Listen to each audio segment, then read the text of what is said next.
नमस्कार, अपना हिमाचल में आपका बहुत स्वागत करते हैं। खबरों के साथ मैं हूं हिना जुबैर। हेडलाइंस के बाद अब खबरों को विस्तार से जानेंगे।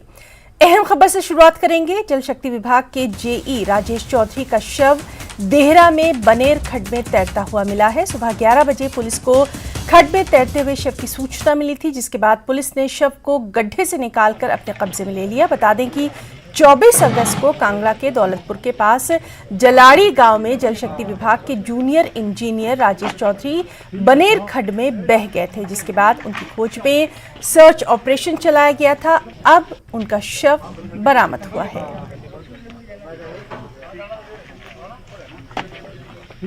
विगत 3 दिन से ये जो जेई जो कि सौड़ा कांगड़ा से संबंध रखते थे, इनका वहाँ पैर फिसलने से बनेर खड्ड में ये बह गए थे। तो 3 दिन से ये इनके घर वाले भी बड़े परेशान थे। लेकिन आज हमारे देहरा विधानसभा क्षेत्र के बंगोली के पास रोडिब्बर इनकी डेड बॉडी मिली है और हम अपने तरफ से दुख व्यक्त करते हैं। पूरे हिमाचल में इस टाइम जो त्रासदी, ये पानी की जो मार पड़ी है, बरसात की जो मार पड़ी है, उसमें एक अध्याय हमारा जेई की मृत्यु का भी जुड़ गया। हमने बहुत इस बार बड़ी हमने दुखदायी मौतें इस बार देखी हैं। मंडी जिले के सराज विधानसभा क्षेत्र में सेना के हेलीकॉप्टर से राशन और राहत सामग्री गिराई गई। तस्वीरें दुर्गम इलाके कल्हड़ी और भाट की धार की हैं, जहां आप सेना के हेलीकॉप्टर से राहत सामग्री गिराते हुए देख सकते हैं। यहां हेलीकॉप्टर लैंड नहीं कर पाया, इसीलिए राहत सामग्री को गिराकर प्रभावितों को देना पड़ी।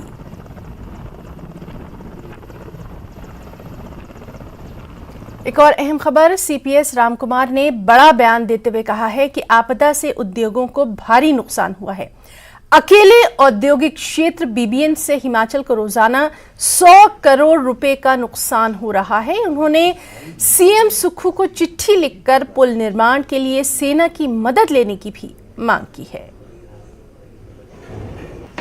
हिमाचल में आपदा से खासा नुकसान हुआ है और राज्य सरकार के पास भी सीमित संसाधन है। इस आपदा से निपटने के लिए इंतजार जो है केंद्र से मदद का किया जा रहा है। इस वक्त हमारे साथ खास बातचीत करने के लिए मुख्य संसदीय सचिव चौधरी रामकुमार है, जिनके पास उद्योग विभाग का भी जिम्मा है, राजस्व विभाग भी इनके पास है। चौधरी साहब, इस आपदा की घड़ी में स्वागत तो हम नहीं कर सकते आपका, जरा बताएं कितना नुकसान इस वक्त हुआ है? आपके एरिया में भी बहुत ज्यादा मुश्किलात हैं। नमस्कार।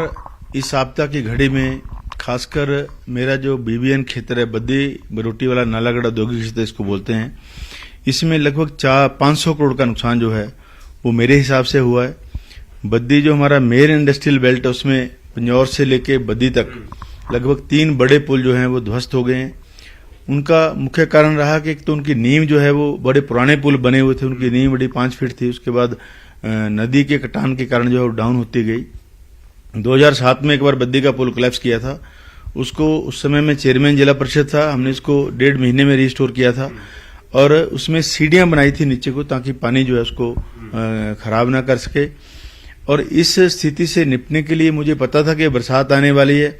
जैसे ही मैं विधायक बना 19 दिसंबर 2022 को नालागढ़ में मैंने एक मीटिंग इनकी कॉल की थी।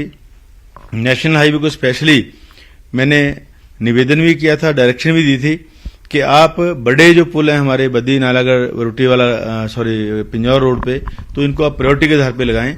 लेकिन उनका काम बड़ी धीमी गति से चला और जो मड़ावाला का पुल गिरा और अपना कीर्तपुर का पुल गिरा है, उन दोनों पुलों में डाउन स्ट्रीम में जो उन्होंने ड्रिलिंग की, जिसके कारण वो पुल चले गए हैं। और अगर मैं रेवेन्यू की बात करूं, बद्दी बरोटीवाला नालागढ़ में इंडस्ट्री को बहुत बड़ा सेटबैक जो है इन पुलों के बंद होने के कारण लग रहा है। और मेरी 500-600 करोड़ की बिलिंग जो है बीबीएन की है, जिससे लगभग 100 करोड़ रुपया रोज का जो है प्रदेश सरकार को जीएसटी के माध्यम से जो है वो रेवेन्यू मिलता है। तो 100 करोड़ का नुकसान जीएसटी के रूप में हिमाचल सरकार को रोजाना हो रहा है। ये बिल्कुल 100 करोड़ का नुकसान जो है जीएसटी के रूप में हिमाचल प्रदेश को रोजाना जो है वो हो रहा है। इसके लिए मैंने माननीय मुख्यमंत्री जी को पत्र लिख के पत्र मैंने दिया है कि आप तुरंत जो है या तो मिलिट्री के सहायता से या किसी जो हमारे जो बॉर्डर वाले लोग होते हैं वो वैली ब्रिज लगाते हैं, बीआरओ के सपोर्ट से जो है वो हम बेली ब्रिज तुरंत प्रभाव से लगाएं, ताकि हमारे इंडस्ट्री को जो है वो आने जाने की सुविधा, उनका जो रॉ है वो आने में उनको दिक्कत ना हो, उनका मटेरियल जो फिनिश गुड्स है उसको दिक्कत ना हो। तो बहुत बड़ी आपदा जो है वो मेरे एरिया निचला एरिया में है। उसके साथ साथ बद्दे जो हमारा अपर एरिया है, मेरा कसौली तक मेरा एरिया पड़ता है, उस एरिया में बहुत बड़ी आपदा, लगभग 150 किलोमीटर सड़कें, मेरे 10 जो मुख्य रूट है वो बंद हो चुके हैं, सड़कें बह गई हैं, बैठ गई हैं, पहाड़ियां जो चल रही हैं, और वहां पे मैं समझता हूं कि लगभग 300 करोड़ का नुकसान मेरे पहाड़ी एरिया में हुआ है, जहां पे जो ग्रामीण सड़कें हैं जो टोटली तबाह हो गई हैं, और 125 हाउसेज जो हैं वो कोलैप्स कर चुके हैं। उनको फिलहाल हमने तिरपाल दिए हैं, पटौरीज के माध्यम से 1,30,000 रुपये का हम लोग को केस बना के वो उनको दे भी रहे हैं। 10,000 रुपये पर घर जो है मैंने अपनी जेब से भी उनको दिया है, लेकिन वो नाकाफी है। उनके लिए हमें प्री फैब के घर हाउसेज का इंतजाम करना पड़ेगा। मेरे एरिया में लैंड जो है वो धस रही है, फट रही है, बड़े बड़े उसमें दरारें आ गई हैं, जिस कारण उनको वहां जो है वो पुनर्वास उनका नहीं होता है। उसके लिए हमें अलग से जो जगह का चयन करना पड़ेगा।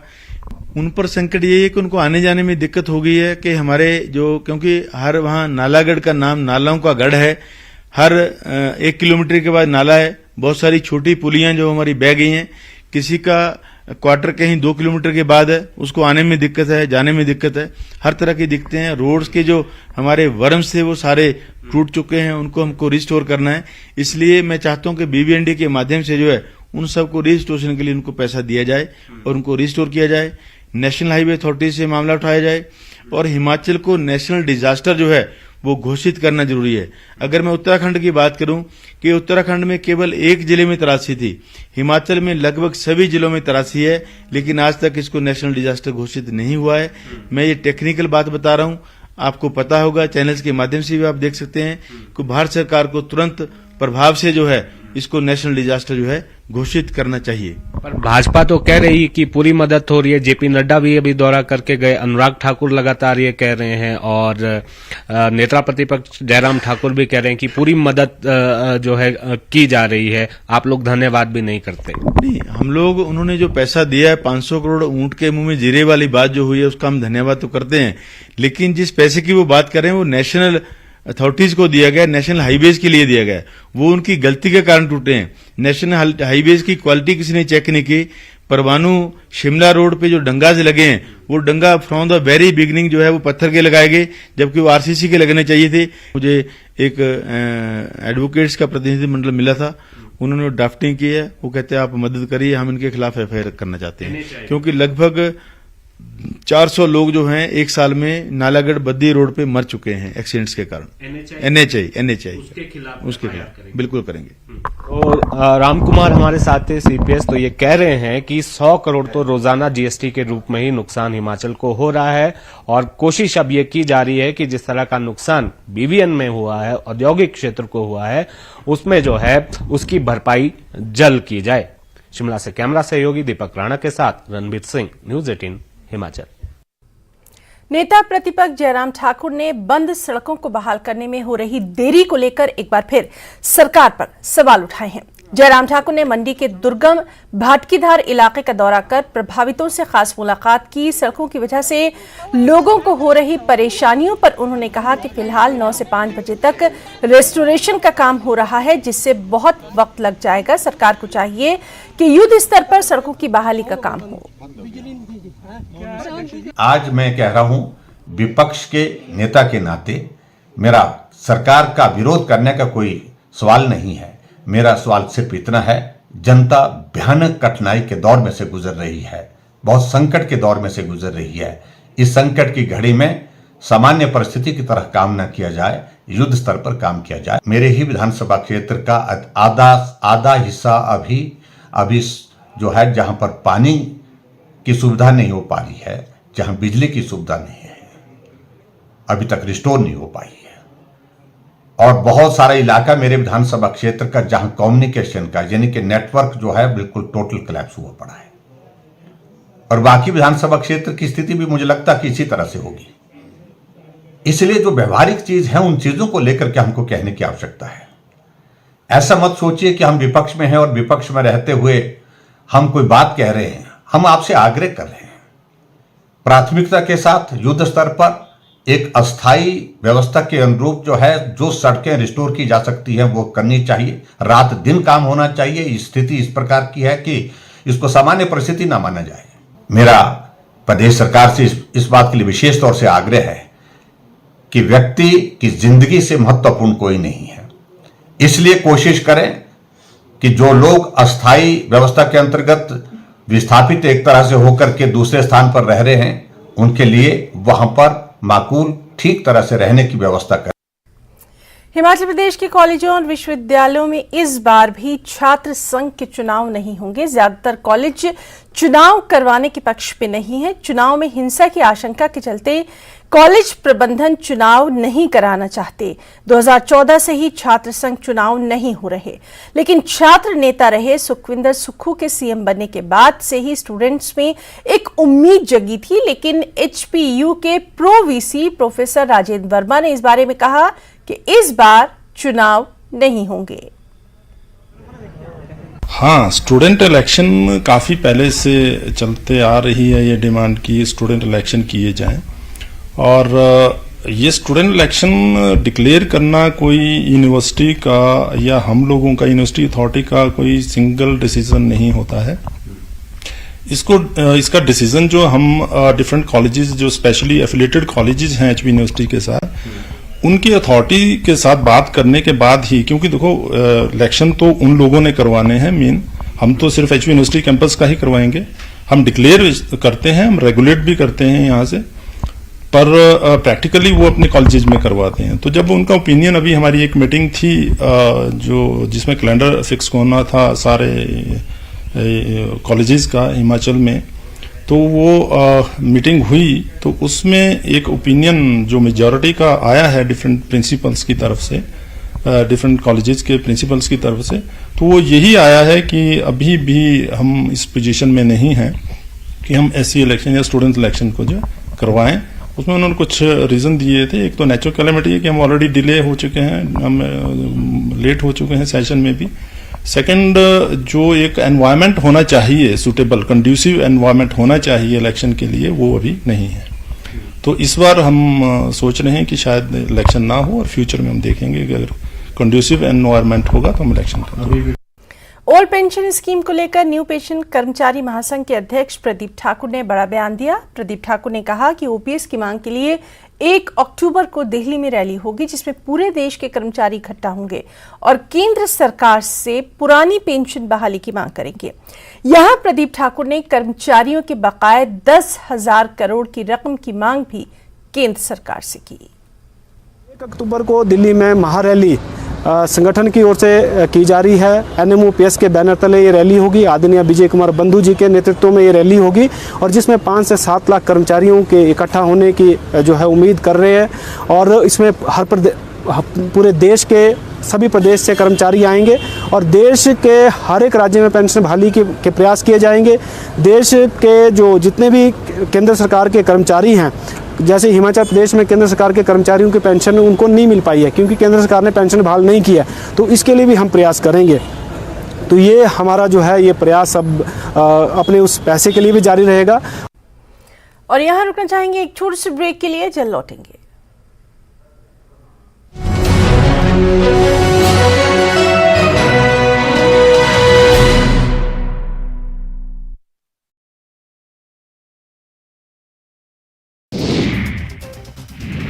सुप्रीम कोर्ट में अनुच्छेद 370 को रद्द करने को चुनौती देने वाली याचिकाओं पर गुरुवार को सुनवाई हुई। केंद्र सरकार की ओर से दलीलें दी गई। अगली सुनवाई 28 अगस्त को होनी है। नेशनल फिल्म अवार्ड्स में कश्मीर फाइल्स को नरगिस दत्त पुरस्कार मिला। नेशनल इंटीग्रेशन पर सर्वश्रेष्ठ फिल्म का पुरस्कार दिया गया। कश्मीरी पंडितों पर हुए अत्याचार के बारे में है फिल्म। एलजी मनोज सिन्हा ने गरीबों को जमीन देने का विरोध करने वालों की आलोचना की। कहा, गरीबों को जमीन और घर देने में परेशानी क्यों हो रही है। जम्मू कश्मीर विकास की राह पर है। एलजी मनोज सिन्हा ने gen next democracy network programme के प्रतिनिधियों के साथ की बातचीत। जम्मू चैंबर ऑफ कॉमर्स ने शनिवार को जम्मू बंद की कॉल दी। चैंबर के अध्यक्ष अरुण गुप्ता ने टोल प्लाजा और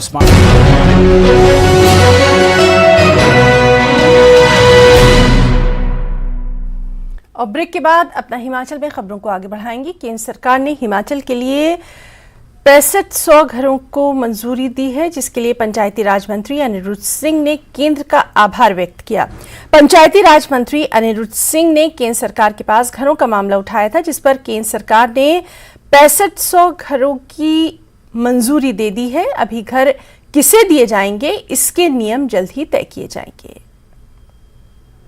हमारे अनुसार जो है, स्टेट गवर्नमेंट के अनुसार करीबन 10,000 करोड़ रुपए का नुकसान जो है मिनिमम आका गया है। इसके अलावा सैकड़ों घर जो हैं, तो करीबन 12,000 घर जो हैं वो क्षतिग्रस्त हुए हैं, और उसमें से कोई 2800 घर ऐसे हैं जो बिल्कुल नॉट लिवेबल जिसको बोलते हैं वो रहे हैं। नुकसान हुआ है, इसकी भरपाई जो है इसमें समय लगेगा। हमने अभी पीछे ही माननीय मुख्यमंत्री जी के निर्देश से MOS गवर्नमेंट ऑफ इंडिया उनके पास हम लोग गए थे और उनसे आग्रह भी किया था। उस टाइम हालांकि काउंट कम था घरों का, करीबन 6000 घर थे, और उसके बाद अभी और नुकसान हुआ है। उन्होंने सेंट्रल गवर्नमेंट ने जो है अभी पिछले कल ही हमारे को चिट्ठी रिसीव हुई है, करीबन 6500 घरों की उन्होंने हमारे को सैंक्शन अभी दी है जो टोटली क्षतिग्रस्त है। उसके जो है रूल आने हैं वो किस किस को दिया जाएगा। उनका भी मैं धन्यवादी हूँ जो कि इस घड़ी में जो है सभी मिलके हिमाचल प्रदेश की मदद कर रहे हैं। और इसके अलावा जो है डिपार्टमेंट की अपनी संपत्ति को भी नुकसान हुआ है, रूरल रोड्स को भी नुकसान हुआ है। हमने 1-1 लाख रुपए जो है मनरेगा में सभी को पर्सनल लैंड में किया था। अभी उसका फिगर मेरे पास पूरा है नहीं है, लेकिन मेरे हिसाब से हर ब्लॉक में करीबन 1.5 करोड़ 2 करोड़ रुपए की सैंक्शन ऑलरेडी आ गई है। करीब टोटल 88 ब्लॉक जो है हिमाचल प्रदेश में भी हैं। नुकसान है, अभी समय लगेगा, और हम इससे मैं समझता हूँ कि जल्द ही जो है उभर के बाहर आएंगे। मंडी से कांग्रेस के सांसद एवं कांग्रेस की प्रदेश अध्यक्ष प्रतिभा सिंह ने केंद्र सरकार से प्रदेश को आपदा राज्य घोषित करने की मांग की है। ये मांग उन्होंने नाचन विधानसभा क्षेत्र में बारिश से हुए नुकसान वाले इलाकों का दौरा करने के बाद की। प्रतिभा सिंह ने कहा कि प्रधानमंत्री नरेंद्र मोदी हिमाचल को अपना दूसरा घर मानते हैं। उनकी मदद के बिना प्रदेश को इस आपदा से उबर पाना संभव नहीं है। ऐसे में केंद्र सरकार प्रदेश को आपदा राज्य घोषित करे और मदद मुहैया करवाए। प्रधानमंत्री की मदद के बिना इस भारी नुकसान की पूर्ति नहीं कर सकता, तो प्रधानमंत्री जी अगर इसके लिए हमें मदद करें तभी हम लोगों की जो तकलीफ है उसको दूर कर पाएंगे। इसलिए मैं उनसे बार बार आग्रह कर रही हूँ, बार बार बोल रही हूँ कि ऐसी आपदा की घड़ी में हिमाचल प्रदेश को आप आपदा स्टेट घोषित करें और जो यहाँ नुकसान हुआ है उसकी भरपाई करने के लिए हमारी मदद करें। नाहन से खबर है, जहां कांग्रेस नेता कपिल गर्ग पर पिस्तौल की नोक पर धमकाने के आरोप लगे हैं। मामला नाहन के गांव कटासन का है, जहां स्थानीय ग्रामीणों ने मामले को लेकर एक शिकायत जिले के एसपी रमन कुमार मीणा को सौंपी और मामले में सख्त कार्रवाई की गुहार लगाई। ग्रामीणों ने शिकायत में कार्रवाई न होने पर डीसी कार्यालय के बाहर धरना प्रदर्शन करने की भी चेतावनी दी। पिछले कल एक एप्लीकेशन दी थी सच्चा सदर नाहन में, तो उसके संदर्भ में कल फिर हम इन शंभू दत्त जी की दुकान में बैठे थे। कल रात को करीबन 10:30-11 बजे की बात है। हम गप्पे मार रहे थे, उनका बेटा और मैं। तो उधर से कोलर की तरफ से मोंटी गर्ग, कपिल गर्ग और उर्फ मोंटी और उसका साला सेंटी गर्ग आए और हमारे सिर पर रिवॉल्वर तान दी और कहा कि वो एप्लीकेशन जो तुमने कल दी उसको वापस लो, वरना हम तुम्हारे को जान से मार देंगे। हम 2 ही थे, वो 8-10 आदमी और थे। तो हम जरा चुप रहे। मैंने कहा जी अब जब रिवॉल्वर है तब तो आदमी बिल्कुल सहम जाता है। उसके बाद जो वहाँ पे कैमरे लगे हुए थे उसकी हार्ड डिस्क थी, इनके बेटे को ले जाके वो हार्ड डिस्क निकलवाई और उसको लेके रफू चक्कर हो गए। पूर्व विधानसभा अध्यक्ष और बीजेपी नेता विपिन परमार ने कांगड़ा के ज्वाली इलाके में हुई तबाही का जायजा लिया। उनके साथ बीजेपी नेता त्रिलोक कपूर, पूर्व मंत्री राकेश पठानिया, रणबीर निक्का, संजय गुलेरिया और बीजेपी के जिला अध्यक्ष रमेश राणा भी आपदाग्रस्त इलाके में गए और प्रभावितों से मुलाकात की। इस दौरान लोगों में स्थानीय सांसद किशन कपूर को लेकर नाराजगी देखने को मिली। हालांकि विपिन परमार ने कहा कि बीजेपी का हर नेता प्रभावितों के साथ खड़ा है और केंद्र सरकार की ओर से भी पूरी मदद की जा रही है। कि हम जानते हैं आप इलेक्टेड आदमी हैं, आप लोगों का दुख दर्द जो है वो सच्चा है, पर हम आपके साथ हैं। और दूसरी बात ये है चौहान जी कि हम सरकार को भी कहेंगे कि यहाँ पर तात्कालिक कुछ न कुछ फैसले लिए जाएं, इनको जमीन अलॉट की जाए। दूसरा, इस इलाके के लिए कोई अलग से पैकेज दिया जाए 10-15 करोड़ रुपए का, ताकि दो कमरे, एक वाशरूम और कुछ लैट्रिन वगैरह बनाने की व्यवस्था हो। ठीक है ना जी, अलग से पैकेज। मैं सुलह से हूँ, हमारे 3 गांव आपकी तरह ही दब गए हैं। की तरफ से आए हुए हम सभी जिम्मेवार आदमी हैं। ये सिर्फ इसलिए नहीं आए कि सिर्फ देख करके चले गए, आपकी आवाज को पहुंचाएंगे, यही मैं कहना चाहता हूँ। इस प्रभावित इलाके में सरकार एक ठोस योजना बनाए और जहां हिमाचल प्रदेश में बाढ़ ग्रसित इलाकों की सरकार चिंता करे, वहीं पर जिला कांगड़ा, कोटला या अन्य स्थानों में जहां जहां पर नुकसान हुआ है उसके बारे में पैकेज दे। ये मैं निवेदन करना चाहता हूं कि तत्काल मौके पर जरूरतमंद लोगों को सहयोग राशि बिना किसी भेदभाव के दे दी जाए। मैंने जिलाधीश महोदय से भी बात की है और हिमाचल प्रदेश के मुख्यमंत्री जी से भी बात की है कि इस बारे में तत्काल फैसला लिया जाए। सीपीएस रामकुमार लगातार नालागढ़ के आपदा प्रभावित लोगों तक मदद पहुंचाने के काम में जुटे हैं। उन्होंने सौड़ी पंचायत के नवानगर और माजरी गांव में आपदा प्रभावित लोगों से मुलाकात की। यहां जिन लोगों के घर जमींदोज हो गए हैं उसे लेकर उन्होंने ये आश्वासन दिया कि घर बनाने के लिए लोगों को 3 बिस्वा जमीन दी जाएगी। इसे लेकर उन्होंने डीसी को भी आपदा प्रभावितों को हर तरह की मदद का निर्देश दिया। जो ग्रामीण बेघर हुए हैं उनको मुआवजा राशि जो है अभी माननीय मुख्यमंत्री जी ने उसको, हमारा जो मैनुअल था उसको अमेंड भी किया है, उसका सुधार किया है। पहले बहुत कम राशि थी, अभी 1,30,000 रुपये की राशि हम मकान जो फुली डैमेज हो गया और 1 लाख रुपये की राशि जो जिसमें दरारें आई हैं या कम डैमेज हुआ है और उसके बिलोंगिंग्स के लिए पैसे जो है वो हम देंगे और उसका केसेस वगैरह बना दिए ज़रूरी, जो उनका फाइल वगैरह बन रही हैं तो उनके अकाउंट्स में पैसे शीघ्र हम डालेंगे। और जो ज़मीन जहां उसका सर्वे हम करवाएंगे, जो ज़मीन अभी दर गई है, रहने लायक नहीं रहेगी, अनसेफ घोषित हो जाएगी, तो उसके एवज में 3 बिस्वा ज़मीन प्रति घर जो है वो सरकार उनको देगी। ये हमने फैसला किया। सर, जो खेती बाड़ी वाली ज़मीन जिनकी अब ढह गई है या ज़मीन धंस गई है उनका क्या होगा? उसका भी सर्वेक्षण करके उसको कैबिनेट में ले जाना पड़ेगा। अभी जो हम तुरंत दे सकते हैं वो 3 बिस्वा ही देंगे। अगर किसी की खेती लायक ज़मीन बह गई है या फुली डैमेज हो गई है, उसको हम सर्वे करवा के उसको माननीय मुख्यमंत्री से और हमारे जो ग्रामीण मंत्री हैं उनसे, रेवेन्यू का इंचार्ज मैं भी हूँ तो हमारे रेवेन्यू मिनिस्टर से, तो उनसे सलाह करके उसको हम कैबिनेट में लेके जाएंगे। तो जिन लोगों का ऐसे नुकसान हुआ है तो उनको हम उसके एवज में गवर्नमेंट लैंड देंगे, उसका तबादला जो है वो होता है। कांगड़ा से खबर है जहां के वन क्षेत्र में तबाही के बाद व्यास नदी के किनारे तटबंध बनाने की मांग जोर पकड़ने लगी है। बीजेपी नेता और जिला परिषद राहुल पठानिया ने इसकी मांग करते हुए सरकार पर भेदभाव का आरोप भी लगाया और कहा कि जब स्वान नदी का चैनलाइजेशन हो सकता है तो फिर व्यास नदी के किनारे तटबंध क्यों नहीं बनाया जा सकता। हमारी मंडपराल से लेके नीलवा तक 7 पंचायतें इस बाढ़ से प्रभावित हैं, जिसमें मंड मजवा, मंड सनौर, मंड इंदौरा का क्षेत्र भी आता है और ठाकुरद्वारा का क्षेत्र आता है। अगर सरकार ने समय रहते हुए ब्यास नदी को चैनलाइजेशन करने का कदम उठाया होता तो मैं अवश्य एक बात कह सकता हूँ कि ये जो आपदा मेरे किसान भाइयों के ऊपर, मेरे क्षेत्र के लोगों के ऊपर आई है वो कभी नहीं आती। स्वां रिवर की चैनलाइजेशन ऊना में हुई है, अगर ऊना जिले में चैनलाइजेशन हो सकती है, स्वां रिवर की हो सकती है तो ब्यास रिवर की भी हो सकती है। मेरी सरकार से यही आग्रह है कि जल्द से जल्द ब्यास नदी का भी तटीयकरण कराया जाए।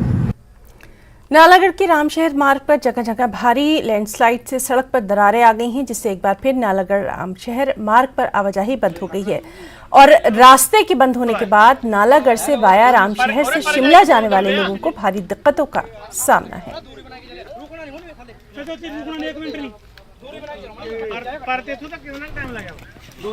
आज हमारे यहाँ सुबह जो हादसा हुआ, जो स्लाइडिंग चली, इससे यहाँ हमारे पंचायत में बांध की स्थिति बन गई है। बांध बनी गया है, बांध हमने तुरंत ही सवेरे एसडीएम साहब को सूचना दे दी थी इसके बारे में भी। यहाँ बांध बन गया कुछ इसमें किया, और इसका बांध बनने का मेन कारण है नीचे जब किसी भी टाइम में कच्चा बांध अगर टूट गया तो कई गांव नीचे तबाह हो सकते हैं, जैसे सी या निचली सेरी सलनेआल तक नीचे तक सारे गांव को बड़ा खतरा है अगर यहाँ से बांध टूट जाता है। तो स्थानीय प्रशासन को निवेदन है कि इसका जल्द से जल्द निवारण किया जाए, अन्यथा बड़ा हादसा हो सकता है। कुल्लू पंडो वाया गौहरचैल चौक मंडी सड़क मार्ग 4 दिनों के बाद आवाजाही के लिए बहाल हो गया। इसके चलते करीब 1000 छोटे बड़े वाहन चालकों को राहत मिली। मुख्य संसदीय सचिव सुंदर सिंह ठाकुर ने कहा कि भारी बारिश के चलते पिछले 4 दिनों से कुल्लू मंडी के बीच कनेक्टिविटी बाधित हो गई थी। कुल्लू मंडी के बीच नेशनल हाईवे में जगह जगह पर बादल फटने से नेशनल हाईवे पूरी तरह से क्षतिग्रस्त हुआ है। ऐसे में कुल्लू में फंसे सैकड़ों वाहनों के लिए अस्थायी तौर पर कुल्लू पंडो वाया गौहरचैल चौक मंडी के लिए अस्थायी तौर पर यातायात बहाल किया गया है। अभी डीजल भी निकल जाएगा, एलपीजी भी निकल जाएगा। कोई कुल्लू में हमारे लाहौल में किसी को पैनिक करने की जरूरत नहीं है। तेल भी आ रहा है और जो यहाँ पे गाड़ियाँ रुकी पड़ी थी 3 दिन से वो अभी निकलने शुरू हो गई है और हमें उम्मीद है कि आज सारी चीज़ें ठीक हो जाएगी। कुल्लू प्रशासन और मंडी प्रशासन के बीच में तालमेल बिल्कुल बैठ गया है और पूरी अतिरिक्त बल भी यहाँ पे आएगा और हमारे पीडब्ल्यूडी विभाग के लोग भी काम कर रहे हैं। मैं जानता हूँ दिन रात सभी लोग मेहनत कर। तो अब तक हिमाचल की खबरों में फिलहाल इतना ही। नमस्कार।